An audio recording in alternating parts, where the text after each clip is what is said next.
What up, all my fight fans? UFC 327 is in the books, and guys, it did not disappoint. You had an amazing fight card with amazing fights. I cannot wait get into this. So let's get into it, shall we?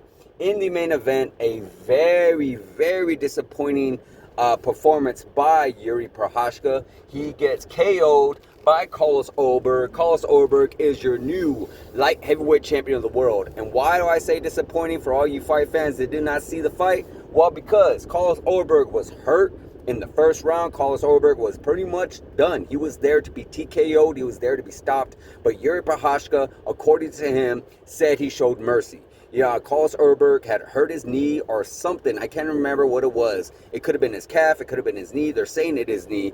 But yeah, he was just wobbling. He couldn't really stand on it. You know, Yuri Prochazka was kind of lighting him up with some good shots to the leg, good shots to the face. He was doing really good. And for some reason, Yuri Prochazka just decided to not turn on the heat, to not really go after that leg, to not really get him to get the stoppage going, because I really felt like they were going to stop that fight 100%. But the fight did not did get stopped. The fight did not get stopped. It kept going, and Yuri Prochazka just for some reason just held back. It looked like he was holding back. He said he was showing mercy. I feel like he wasn't. I feel like he was just maybe playing around, but nonetheless, he ends up getting stopped by Carlos Ulberg and becoming the new light heavyweight champion of the world. You know, so guys, it was a great performance. So we got to figure out what is next, because the light heavyweight division is by far the weakest division, right next to the heavyweight division, and it's very unfortunate because there really is not a lot of fighter contenders right now. If you honestly ask me, like, who's going to be next? For Yuri Prochazka, there's a little options. Like, I mean, he does have the option of taking on the winner of the Dominic Reyes and Johnny Walker fight. There's that, potentially. We'll get into that fight a little later.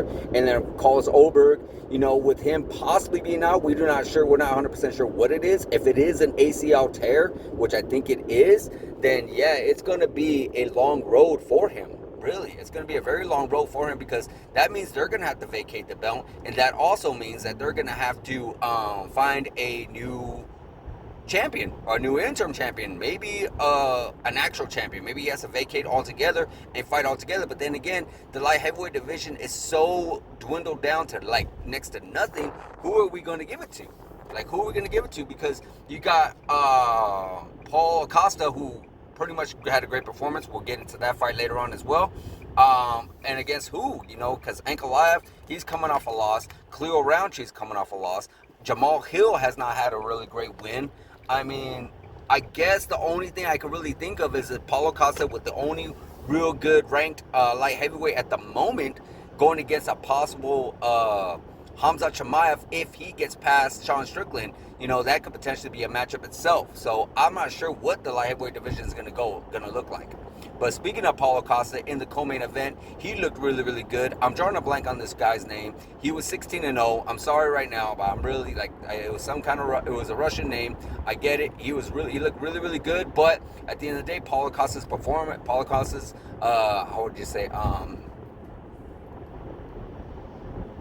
the fact that he has had he's been longer in the UFC, I guess you could say. Right now I'm drawing a blank of what word I'm trying to use. But he's had more longevity within the octagon, a lot more experience. There we go, that's the word. And more experience in the cage with higher level competition than his opponent. You know, he gets the KO and he looks really great doing it. You know, it looked like on his Instagram he had some struggles making weight and whatnot, but he's a big dude. But I'm sure that it's going to get more accustomed to him. You know, he was a middleweight. He did the fight for the middleweight championship of the world. He has not had a lot of great wins. You know, he's lost against guys like Marvin Vettori. He's beaten Yoel Romero. He's beaten a few other guys, but of course we know he lost to Israel Adesanya. He's beaten Luke Rockhold. Okay, you know, he beat Johnny Hendricks. Okay, so like he beaten a few other good, decent guys, but nothing like great, higher upper echelon guys. But you never know. Like, maybe the fact that he's going up to light heavyweight, now he might be able to do a little bit more. Like, he won't be, you know, sucking himself so down to make 185 anymore. He could walk around 205 and walk around something that he's a little bit more comfortable with, because he actually did look really, really good in this fight. And like we were just talking about, the light heavyweight division is so, nothing really at the moment. He could potentially be fighting for the championship of the world next, just due to the fact that there's not a lot of great contenders at the moment for him. I know Robert Whittaker is going up to the division as well, and them two have fought each other as well. So, there's that. Robert Whittaker could potentially even be fighting for a championship himself, even though he has not had a win either. They're probably looking to fight Robert Whittaker and Ankalaev, potentially might be matching up together. So, who knows what's going to happen there. Also, I believe it was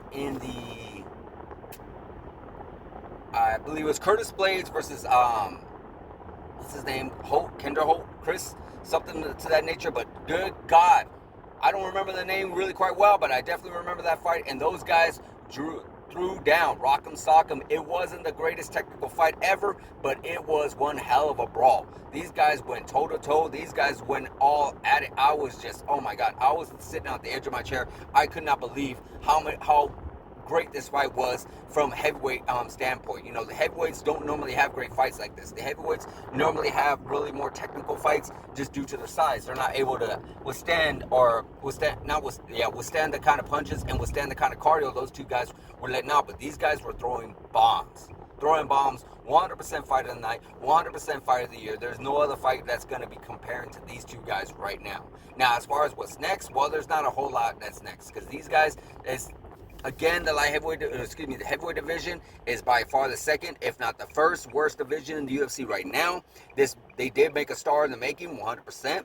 It's unfortunate for Curtis Blades, because Curtis Blades is such a big name. Curtis Blades has had such a run where he had great wins over guys like Alistair Overeem, Junior Dos Santos. He had some unfortunate losses to guys like Derek Lewis and, or maybe he did beat Derek Lewis. I'm 100% sure, but I'm pretty sure he may have lost. I know for a fact he lost twice to Francis Ngannou, so and then of course Tom Aspinall. So yeah, he's had some unfortunate losses. He's always getting close to a title shot, but right now, I don't see a title shot any time in the making for him, and I don't see him fighting anytime soon because of this fight.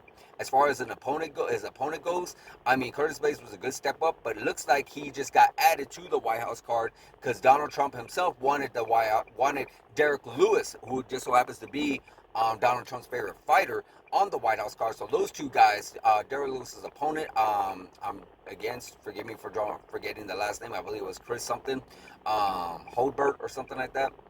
Again, my bad, guys. But nonetheless, he's going to be at the White House card, but who knows? I mean, he actually looked pretty good. Where Curtis Blades pretty much, his face was just smashed. I think he's out for the rest of the year, personally.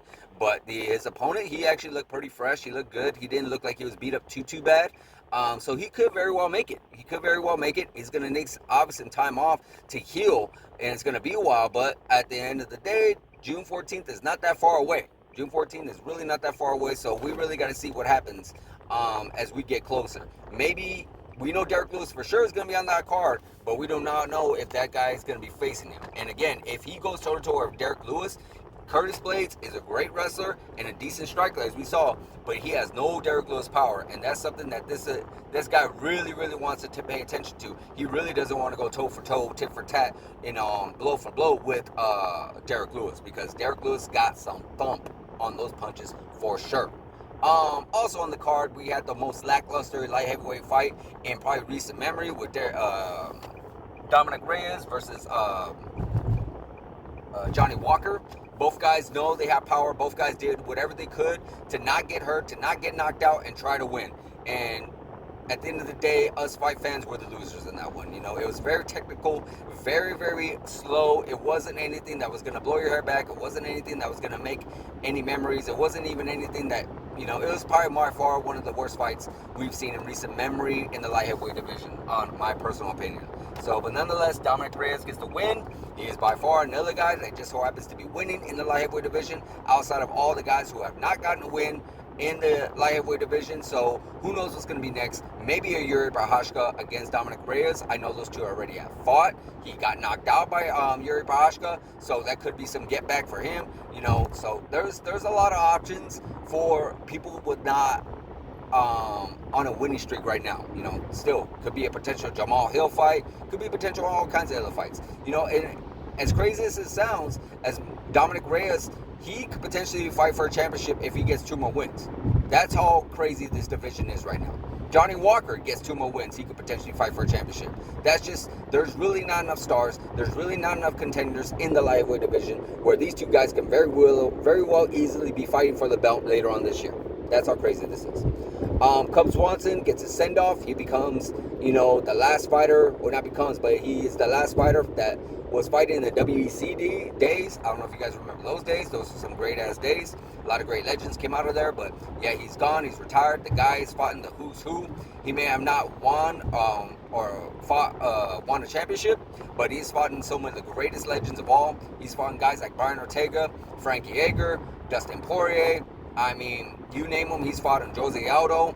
Yeah, I believe Chad Mendes. I mean, the guy's fought in a lot of great opponents in his time. So great career for him. Definitely gonna miss him. He's a SoCal athlete, so definitely always was a fan of his.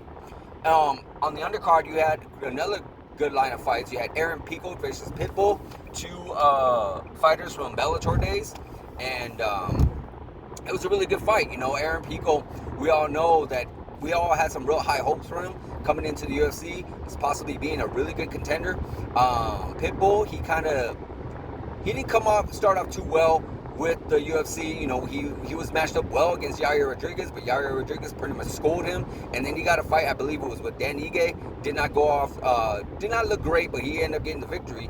And of course, Aaron Pico, we all know what happened to him. He looked really, really good against Lerone Murphy, but then ends up getting KO'd. And we always thought that was something that was tough for Aaron Pico, where he had to settle down. Like, as soon as he get hurt, he reminded me a lot of Cody Garbrandt. When, like, as soon as he hurt that person, he just started throwing his game plan out the window and just going for broke, going for the knockout, non-stop punches, non-stop, like, letting his guard down. And yeah, that's how he ends up getting KO'd most of his fights. But it almost looked like that in the first round a little bit. It looked like he got rocked a little bit from Pitbull. But after that, it was just a pure boxing clinic, a pure stand-up clinic for Aaron Pico. You know, Aaron Pico pretty much jabbed his face off, busted up Pitbull, and he looked really, really good doing it. So now he's in the rankings, and featherweight division is pretty stacked. You got some pretty good fights on there. I'm not sure if they're going to want to slow roll him. I'm not sure if they're going to want to, you know, fast track him. It really depends. But if they fast track him, I mean, of course, you got Aljamain Sterling, who's potential of him and Evolov. One of those fights, I think it's Evolov. That Aljamain Sterling, those two guys could be going toe-to-toe with each other. I mean, he could potentially Gene Silva. We're not sure who's going to be fighting who right now as far as the featherweight division goes, with Volkanovski defending his belt. You still got Diego Lopez. You still got Yair Rodriguez. You still got a lot of great names out there that he could potentially be facing. You know, so I'm not sure exactly, or they could give him Danny Ige or somewhere in the lower rankings. I'm not sure if Brian Ortega is going to be staying within the featherweight division, but that would be an interesting fight too. So there's a lot of good names for both him and Pitbull. I would still love Pitbull to stick around. I would not want to see him leave. I feel like there's a lot of good other fights out there. Hell, I would not mind seeing Pitbull and Michael Chandler go at it again, because we all remember that fight took place in Bellator. It was a quick knockout for Pitbull over Chandler, and I would not mind seeing it again. These two guys are, you know, fading a little bit. They don't look like they're going to be fighting for belts anytime soon, so why not get some get back for each other, you know? That's my personal opinion. There's a few other good fights in there. I know Vicente Luque, Kelvin Gastelum. Vicente Luque getting a victory over Kelvin. You know, Kelvin, you know, ever since he got that title fight over Israel Adesanya and lost, he has not been the same. So it's a good win for Vicente Luque. Definitely, I'm not sure what Kelvin Gastelum is going to be doing next. Maybe he should leave.